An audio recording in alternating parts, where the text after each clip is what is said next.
రుణమాఫీ 6 గ్యారంటీలు సంక్షేమ పథకాలకు అగ్రపీట వేస్తూ 2024-25 ఏడాదికి గాను పూర్తి స్థాయి బడ్జెట్ను ప్రవేశపెట్టేందుకు రేవంత్ సర్కార్ సిద్ధమైంది. ఇప్పటికే 4 నెలల పాటు ఆదాయ ఖర్చులపై స్పష్టమైన అవగాహన ఉన్న సర్కార్ వాస్తవ పద్దునే పెట్టేందుకు సిద్ధమైంది. 2.95 లక్షల కోట్ల రూపాయల నుంచి 2.97 లక్షల కోట్ల రూపాయల వరకు పూర్తి స్థాయి బడ్జెట్ను డిప్యూటీ సీఎం ఆర్థిక శాఖ మంత్రి బట్టి విక్రమార్క మధ్యాహ్నం 12 గంటలకు అసెంబ్లీలో ప్రవేశపెట్టనున్నారు. శాసన మండలిలో ఐటీ శాఖ మంత్రి శ్రీధర్ బాబు బడ్జెట్ను సమర్పించనున్నారు. ఉదయం 9 గంటలకు సీఎం రేవంత్ రెడ్డి అధ్యక్షతన అసెంబ్లీ కమిటీ హాల్లో కేబినెట్ సమావేశమై ఆమోదం తెలపనుంది.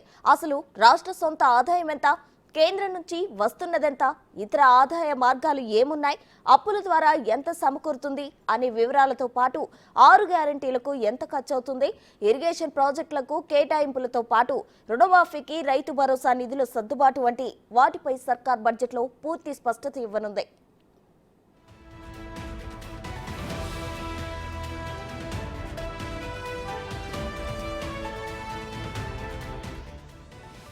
అగ్రికల్చర్, విద్యకు బడ్జెట్లో అధిక ప్రాధాన్యం ఇవ్వనున్నారు.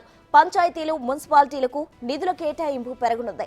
స్థానిక సంస్థల ఎన్నికల దృష్టిలో పెట్టుకుని పంచాయతీరాజ్ శాఖకు పెద్ద ఎత్తున కేటాయింపులు చేయనున్నారు.